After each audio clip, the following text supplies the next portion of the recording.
There are two, before I introduce Sean, I want to mention that in the booklet there are two very, very brief biographical sketches for Abe and for Sean. So, and hopefully you'll come with us afterwards for the respite that we have over at the pub. And Sean Tevlin. Sean Tevlin here?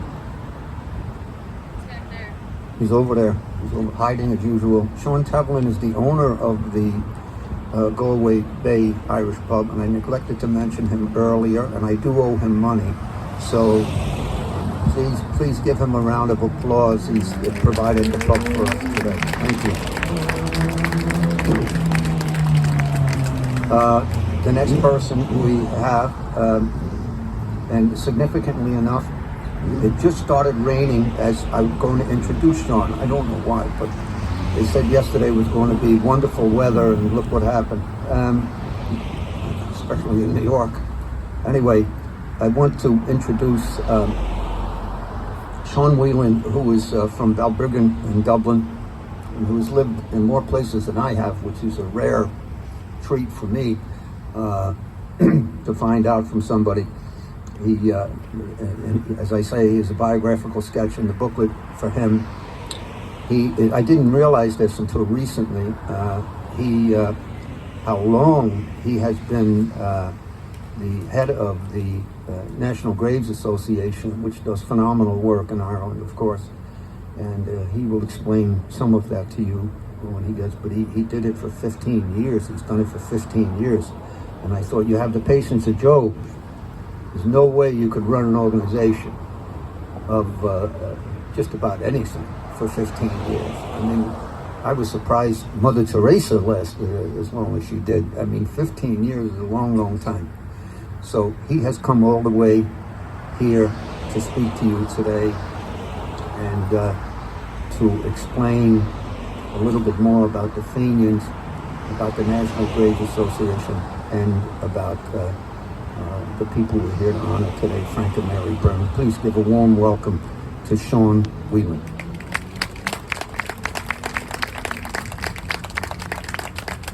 Thank you very much indeed, George. Before we go into today's oration, George asked me to say a few words about who the National Graves are, what the National Graves is. And very briefly, in 1871, a group of men, and they were all men, who came together to form a committee to try and find, locate, and properly mark and keep a record of as many patriot graves as they possibly could. And they called their association the Young Ireland's Graves and Monuments Committee. And they started their work out after 1871, and they quickly started also running commemorations and building monuments. Now, they carried that work on up until 1916, obviously with the coming of the 1916 Rising, followed by the Tan War, followed then by the Civil War. The committee ceased to function for obvious reasons. But nonetheless, many of the graves and monuments that are in the care of the National Graves Association today have come to us from this period, from 1871 to 1916. But members of that committee got back together in 1926, and they were joined by some outstanding people such as Kathleen Clark, the widow of Tom Clark, whose husband and only brother were executed in 1916, and Joe Clark, who fought so valiantly in Mount Street Bridge during the Rising. And they took up again the work that had previously been carried on by the Young Ireland's Graves and Monuments Committee. They then at that meeting changed the name to the National Graves Association, or in Irish, Cumann Buina Maluk Gael. That's a title that has continued ever since. And today, the National Graves Association has in its care some 2,000 graves and monuments on the island of Ireland. Many of them are very well known: Wolfe Tone's grave and monument in Bodenstown, Sir Roger Caseman's monument at Bannistrand in Kerry, the Pikeman 1798 in Tralee. And that work continues today. Now, while many of those monuments are well known, the vast majority of the things in the care of the National Graves Association are the graves and headstones of the ordinary volunteers who gave their lives in the struggle from 1798 up to modern times. And that, in a nutshell, is very briefly what the National Graves Association does. 1858 was the year the Fenians were established in both Ireland and the United States. Ireland would be a very different place today were it not for the Fenians. They stride like Jonathan Swift's giants from Gulliver's Travels across the pages of Irish history. They were and are one of the most important movements in the history of our country. Not only in the fight for liberty, the Fenians were very much tied in with the Land League, the struggle for land reform and tenants' rights, and indeed also with Ireland's cultural revolution or revival. The very word Fenian has come to mean so much more in Irish history and politics than the members of the Fenian Brotherhood alone.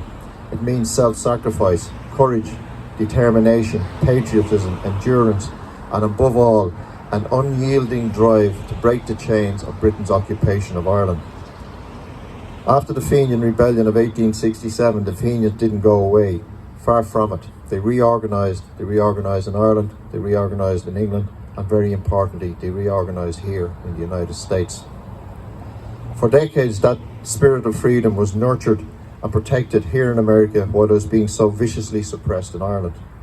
The cooperation of Ireland's sons and daughters on both sides of the Atlantic has, time and time again, been vital to the struggle for freedom. At no time more so than at the time of the Fenians. Arguably, the greatest Fenian of them all was Tom Clark. Tom Clark was leader of the 1916 rebellion. He was the first signatory of the proclamation, and he was executed in Kilmainham jail in 1916. But he lived here in the United States from 1900 to 1907. And his wife Kathleen, who lived here with him, would go on to become president of the National Graves Association. Sorry, just misbehaved there. Aidan has already outlined how the Fenians established the National Invincibles. The Invincibles, a revolutionary organisation within a revolutionary organisation. The Fenians also organised the dynamite campaign in England from 1881 to 1885.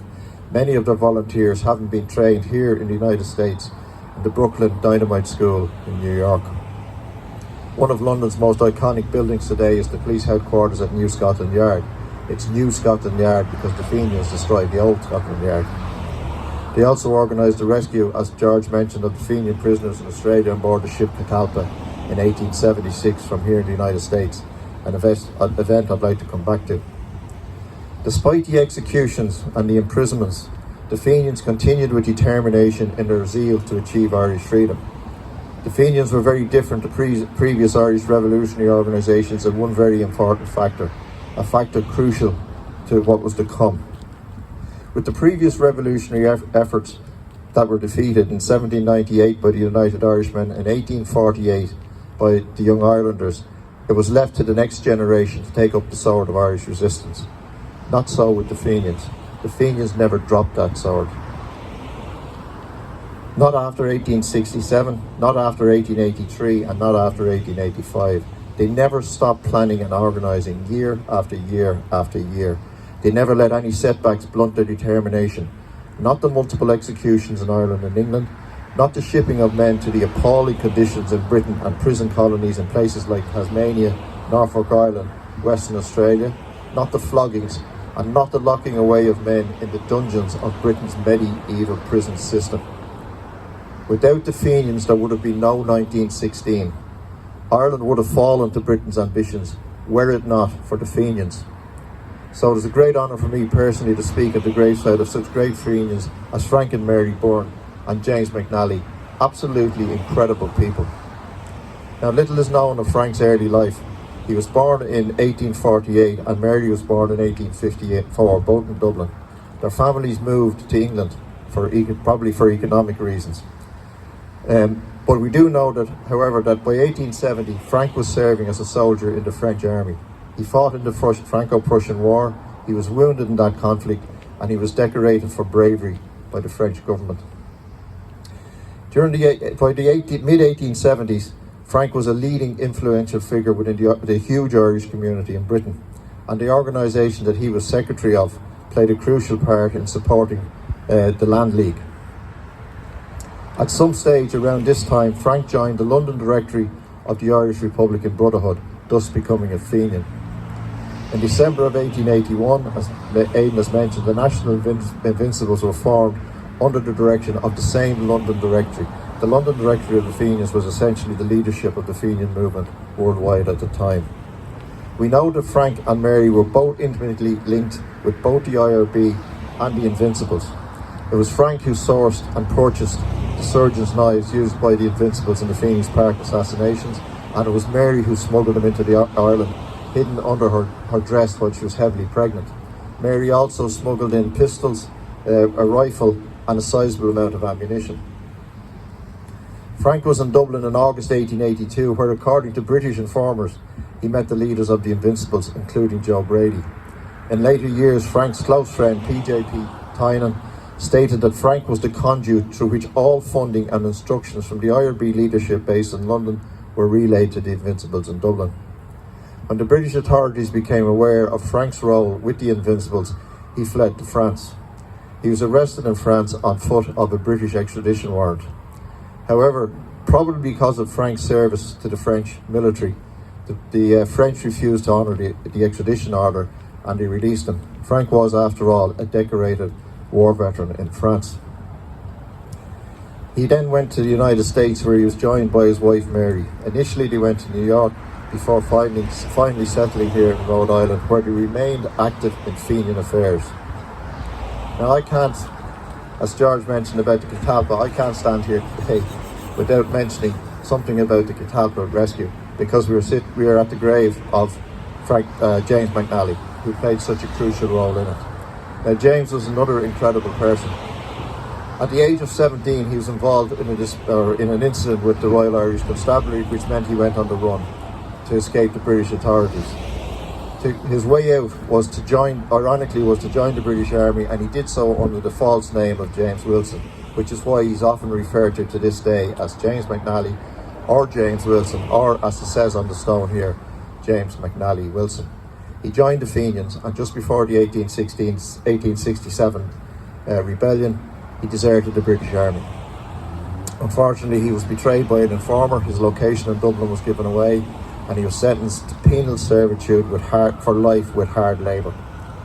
He was one of 62 Fenians put on board a ship called the Hougoumont, which sailed to Western Australia in 1867. Now, when the Fenians arrived in Western Australia, the Hougoumont was this is an important point, the Hougoumont was the very last British ship, convict ship to sail to Australia. The importance of that point is that shortly after the Fenians arrived in Western Australia in 1867, the British initiated a policy of pardoning and releasing their convict prisoners and their Fenian prisoners. So by 1875, there were very few Fenian prisoners left in the colony, in the penal colony in Fremantle. But the British authorities, as George mentioned, were determined that the so-called military prisoners, the 7 ex-British soldiers who had fought with the Fenians and who were aboard the Hougoumont, would never be released. So in 1875, James McNally wrote an impassioned letter called Voice from the Tomb to John Devoy in the United States. And it was, as George mentioned, it was Father Patrick McCann who smuggled that letter out and got it to John Devoy. After that incident, and because of his previous efforts in helping John Boyle O'Reilly escape, Father McCabe then had to flee himself to America, and he eventually settled in a remote parish in Missouri. John Devoy and the other Fenian leaders acted on the letter from James McNally, and they bought people like John Devoy, Jeremiah Donovan Rossa, and Boyle O'Reilly, and they bought the whaling ship, a genuine whaling ship called the Catalpa. And the plan was to sail the Catalpa in disguise working as a whaling ship on the way, and rescue the Fenian prisoners in Western Australia. And they employed a man who turned out to be crucially important in their campaign. It turned out to be a fabulous captain for them, Captain Anthony, from here in New England.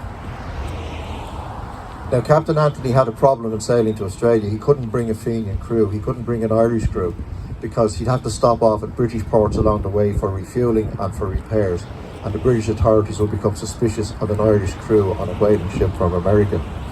So he had to employ a genuine whaling crew of whalers and sailors.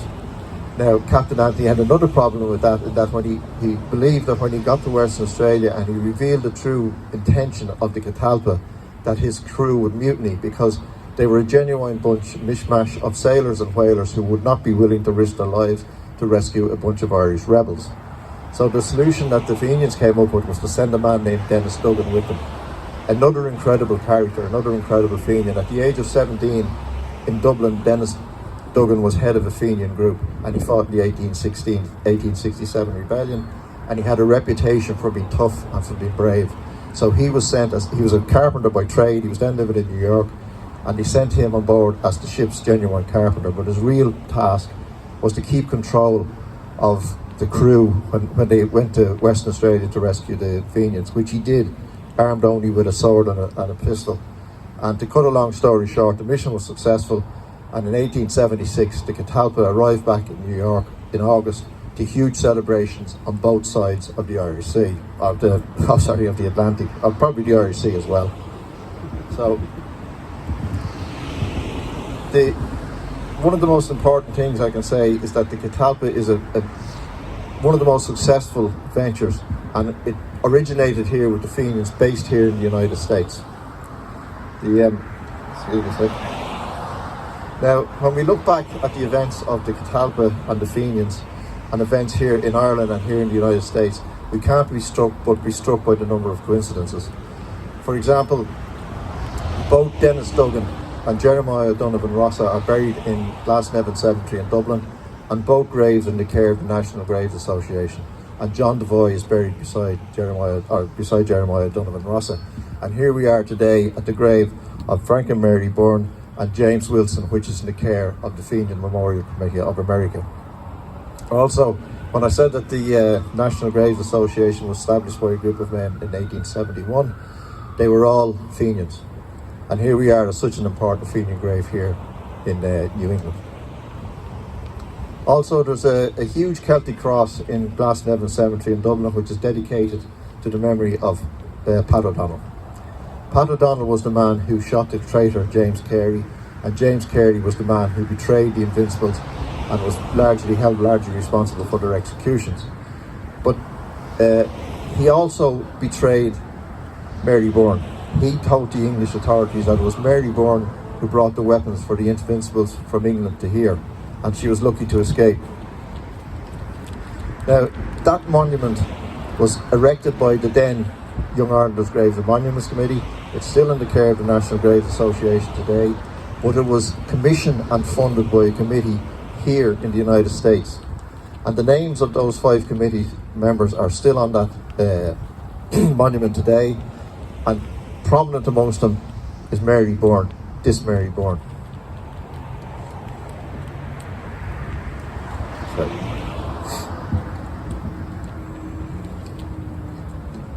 So before I finish up today, I'd like to thank the Fenian Memorial Committee for inviting myself and Aidan here. I'd like to thank them personally and on behalf of the National Graves Association. The maintenance and care of monuments such as this, and throughout Ireland, the United States, Australia and elsewhere, is crucially important, not just because of the past, it's important because of what's happening today, and it's important to our future. Because when we look after monuments like this, and when people assemble at events like this all over the Western world, we're not only remembering the people who are buried here, the people who are honoured here, we're remembering their ideals, what they stood for, what they believed in, what they dreamt of, what they hoped for, what they fought for, and what they were willing to sacrifice so much for. And the reason that's so important to us is those ideals are our ideals.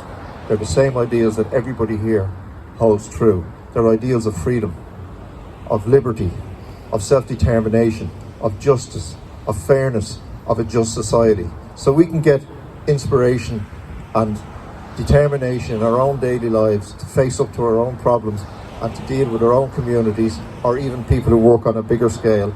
These graves and monuments have always been crucial to the Irish political process. So it's a great honour. I thank the Fenian Graves, the Fenian Memorial Committee here in America, for the work they have done, for the work they are continuing to do, and for the work I know they are planning to do. Now, committees such as this don't just spring up out of the ether. It requires individuals to give up of their own time, their work, and their dedication to make these things possible. So as you leave here today, I'm absolutely confident you will all continue to support the Fenian Memorial Committee. It's a very important task, and I'd like to give them great credit for what they've done. And finally, just on a personal note before I leave, I arrived here last Wednesday, and I've never been to New England before, and I don't think I've actually even met somebody from New England. But since I've been here, I've received incredible hospitality, generosity and kindness, and I'd like to thank everybody I've met for that, in particular the McLaughlin family. George, Annie and Tommy have looked after me to no end. They put up with me for now for 3 days and hopefully will for a couple more. So, Gura Míle Maith Go léir.